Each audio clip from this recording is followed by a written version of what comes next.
Very few strategy franchises have been revered as Civilization. For the uninitiated, Civ is a turn-based strategy game based around, well, building up a civilization of your devising. Civ V has no campaign. Instead, you create a world and jump right in. You guide an entire society and craft their own story, taking them from the dawn of history to the far-off future.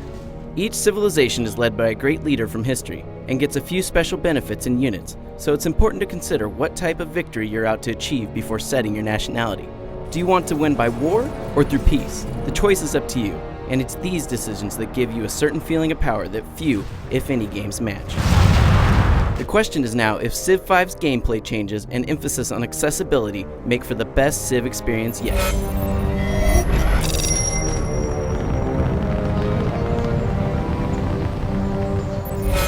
Simply put, the presentation in Civilization V is phenomenal. The new graphics engine adds a ton of detail, even though the game can be a resource hog at times. But graphics aside, the real star when it comes to the presentation is the game's focus on approachability. Let's face it, Civ isn't exactly the easiest series to get into. There's a ton of options and strategies to wrap your head around.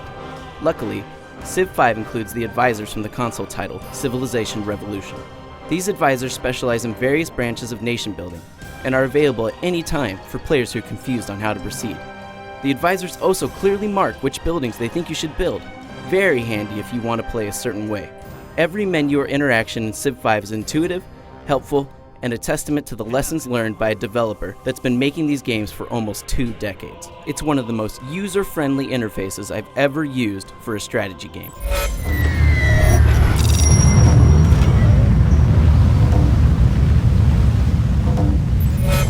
The real test of a strategy game is its gameplay. Like its predecessors, Civilization V is amazingly addictive, with games commonly drawing more than 5 or 6 hours out of me in a single sitting. Unfortunately, as good as the game is, there are a few changes I don't really care for.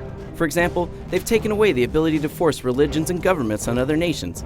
Culture is now a resource that can be gathered. This can then be spent on policies that affect your own civilization. While this does expand the customization options for your own nation, I miss the pure glee of being a jerk and forcing nations to bend to my will.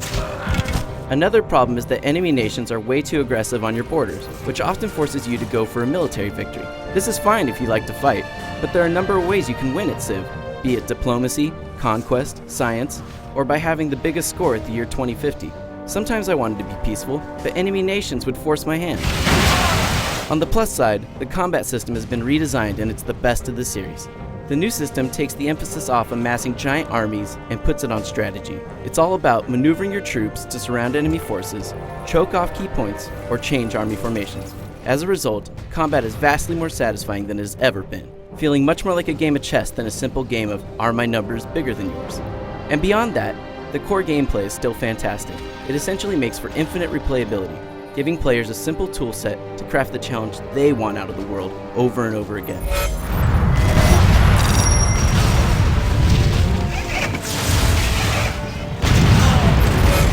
Civilization V is one of the best turn-based strategy games I've ever had the pleasure of playing.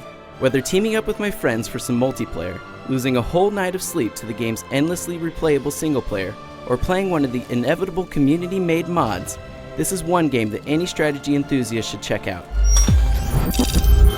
Nitpicks aside, with all the tips, advisors, and tools in place, this is the first PC Civilization that I feel is worth just about every person's time.